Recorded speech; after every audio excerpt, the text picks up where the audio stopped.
I was studying my blog the other day to see what my most read articles were of 2024. And I was pretty surprised to see that the article I wrote titled The Coming Housing Market Washout was within my top 5 most read articles of 2024. And seeing that I recently started a new section on my YouTube channel, specifically called Steph's Stock Picks, might have to change that name, maybe Steph's Trades. I thought, you know what, this article is technically a trade idea of sorts, and I should make a video about this, and I should get this on my YouTube channel.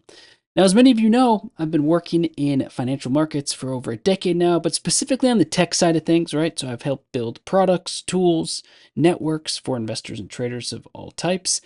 I've seen the best, I've seen the worst, I've seen the pros, I've seen the noobs, and the main reason why I started my channel is to share some insights with everyone. And so today's video is walking you through this article in a video format so that you have a feel about this trade idea. You can share your feedback with me. You might find some interesting new insights. Maybe you want to fact check a few things. Perhaps you even want to prove me wrong or just prove me right and say, Steph, you're on to something. I'm going to write in the comments what I think is spot on. So the first thing also I need to remind everyone about this idea is that this is not advice of any sort. This is all for entertainment, research, right? I'm just a guy who trades his own money. This is really only for myself. You should surely do your own research and plan accordingly. So let's talk about the housing market washout that could be on the way. So the first thing I have to say about this housing market washout, for me at least, is that this housing market washout is actually not driven by some sort of shortage in homes, or it's not driven by true appreciating value in homes. It's actually driven by two things in particular. The first I'm going to speak about, which is vacation rentals. So Airbnb has just flat out caused a boom in vacation rentals. So the chart you're looking at right here is a way to look at revenue per year across the vacation rental market. So we're not looking at hotels. We're not looking at camping or cruising. These are just vacation rentals. Now, let me tell you that Airbnb is by far and away the largest vacation rental market out there today. And a lot of people now are running businesses whereby they go out and they buy a home just simply to list it on Airbnb as a vacation rental of sorts. And this chart really shows that growth. Literally, right here, we're in 2024. We can see here it's at 20 billion. Not long ago, that number was 4 to 5 billion less than 20 billion. Obviously, the COVID slowdown, 2020, 21 doesn't count so much, but this market has been growing considerably. And every dollar that comes into this market effectively comes back to the housing market, because the more people who are making money by renting their homes is essentially just going to allow them to go buy another home to rent and then buy another home to rent. And by financing these buyers through the vacation rental market, they're able to, get more competitive, buy more homes in the market, and increase prices. And so actually on my blog, I have a very specific point about this. So let's talk about this vacation rental market, whereby it seems to me quite important that at this point, you want to understand what to watch in markets to visualize that. The obvious company is Airbnb. So I list out 3 stocks that I believe are going to showcase either the weakness or strength in the housing market, but specifically the weakness. They are Invitation Homes, American Homes for Rent, and Airbnb. Now, if you recall, right before I started this little segment on vacation rental homes, I said there were 2 things. Vacation rental homes was the first one, but also just single family rentals, like quite literally renting a home out to a family on a 1-year lease, 2-year lease, is also a rising market. There are publicly traded companies, Invitation Homes and American Homes for Rent, that quite literally just do this. But the first thing I do want to say is that we should look at Airbnb. That is the first thing we should do. We should go to Airbnb.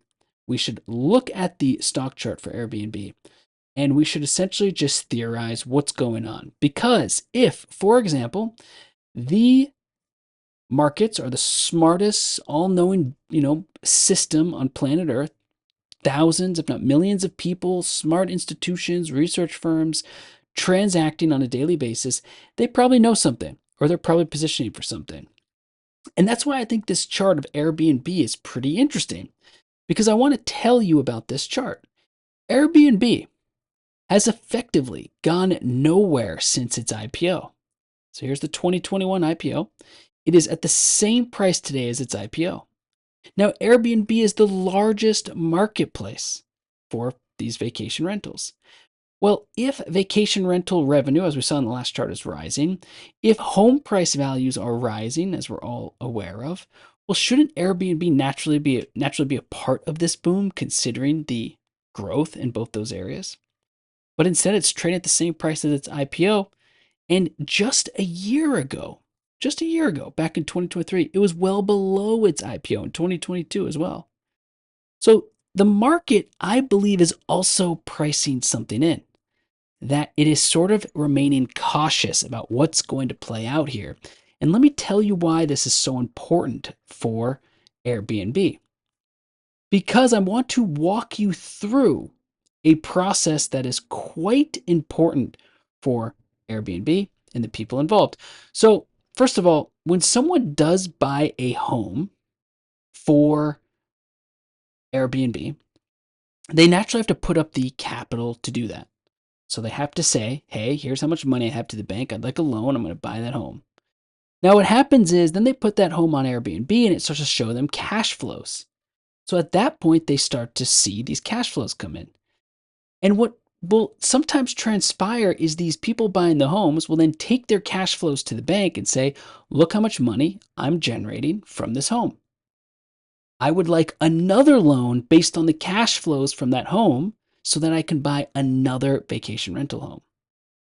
And what's pretty remarkable is then they do that again. They quite literally go out and buy another home with the cash flows from that specific next home. Then they do it again and again and again. So now they have this portfolio of homes all running on cash flows from the previous home, from the previous home, from the previous home. And while it's great for the housing market in the meantime, in terms of causing the house of a price to go up, if you take one cash flow out of that system, the whole thing collapses. It's very similar to the 2008-2009 housing crash. Now, I should say there is a slight difference, though, here, in the sense that the percentage of homes that are being rented as vacation rental homes only, I think, is only like 2% of the whole single-family housing market. So we're not talking about a whole system-wide crash. By the way, I'm scrolling through my blog post. You can read this if you wish while I chat.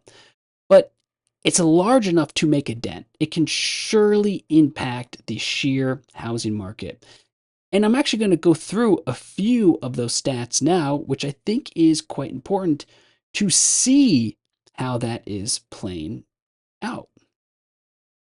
Okay, the first thing I want to say that's just really, really not great here is to look at price cuts. So let's say you bought a home with cash flows from a previous home to rent out on Airbnb. Then the price of the home goes up. Then you go to the bank and you show them that your home value is up, your cash flows are coming in, you get another loan, continue onward. Well, one of the first things that's going to happen is price cuts to the home are going to impact that process as well. And if you follow the stats, Nick here is a great follow, by the way, on X, you'll see that for the first time in quite some time, there are some large price cuts coming in. Price cuts on U.S. housing market just hit their highest level in 6 years, with 24.3% of sellers reducing the price of their house in June 2024. That's the highest rate since 2018, a signal that there will be downward pressure on home prices in the second half of 2024. So for all of those companies that are creating rental models on Airbnb, that is sort of the first cut. The prices are going down. And they do not want, if your business is based off the cash flows from the previous home, you do not want a home to be underwater, meaning it's worth less than you bought it for, because now every cash flow you're generating technically has to go back into that hole that is being dug as you're losing value in the actual home. And in my post, though, what's really important is I do lay out some things that can really start to squeeze these rental home models. Number one, rental rates go lower, so now they're making less cash flows. Two, we're all aware of inflation and that people are demanding more money. Blue collar work is not as cheap as it once was. Fixing a boiler, fixing a washer, fixing a light bulb is getting more expensive. Maintenance costs are going up. That eats into your cash flows. Also, oddly enough, insurance costs in the US just keep rising. I have no idea why, but they keep going up. That is going to eat into the cash flows of these vacation rentals. It's going to make their profit margins thinner. Then, of course, this one's an interesting one, is that your taxes could go up as well. But they're not going up because the government's passing laws, more so because, this is fascinating, more so because the value of the home is being appraised higher, thus the tax rate as a percentage of that is going up. Once again, it eats into your bottom line. So you've got all these forces also working against the rental market home. I think Airbnb is reflecting that, and that's why I have it listed in this blog post. Now, the next two tickers to watch are American Homes for Rent and Invitation Homes. Now, these companies are rather interesting, especially Invitation Homes. This comes from the private equity firm Blackstone. So it's truly a sort of a financial scheme from the absolute, foundation of it. Interest rates were ultra low. Blackstone had a ton of capital. How are they going to deploy it? They're going to go out and buy tons of single family homes. In fact, they've bought 80,000 single family homes in the last 10 years. One publicly traded company has bought 80,000 single family homes to rent out. They've literally turned the single family home housing market into just like a sheer, rental model business. I'm not really sure that's a great concept or a great way to approach things. Also, what I think is really interesting is that to read invitation home reviews, by the way, on things like Trustpilot or Yelp or Reddit is really fascinating. I mean, on Yelp, they have 535 reviews. They're listed as a property management service. Scroll down here. Let's see where our reviews are. I mean, it gets pretty tough. I would never recommend this company to rent from. I did not even make it to that part, and I was incredibly disappointed in the lack of service. It looks like the only time I got a response is when I write reviews online. Talks about all the people they've emailed, highlights all the issues. I mean, it's really jaw-dropping to look at. And actually, if you look at Invitation Homes' business model, this is where things get really fascinating. They actually spend less money on maintenance than what is typically averaged out across the nation. In fact, there's some stat, I need to go double check it, so please research this, that Invitation Homes spends about, let's say, $1,300 on maintenance. This is just an example. But the average maintenance cost across the country is $2,600. So they basically have found a way to slash costs, make less happy customers. But this is where things get really bad. That's wear and tear on the home. So the home is actually, when you actually look at it from a fundamental basis, the home is being treated so poorly. It's being rented out. It's not getting the proper maintenance.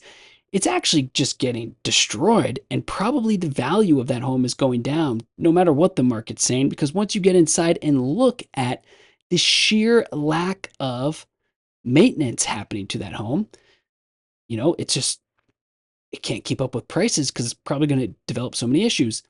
By the way, this review right here from Hector R in San Francisco, really interesting review, all about how much they bill for trash, all sorts of various things, but nothing actually ever gets done. So well worth looking into. Now, the key here, the key part about this part of the video is to know that we know that housing prices have just boomed, but we know that they're slowing down now. We know that there's this vacation rental bubble going on. Maybe not a bubble, but just euphoria.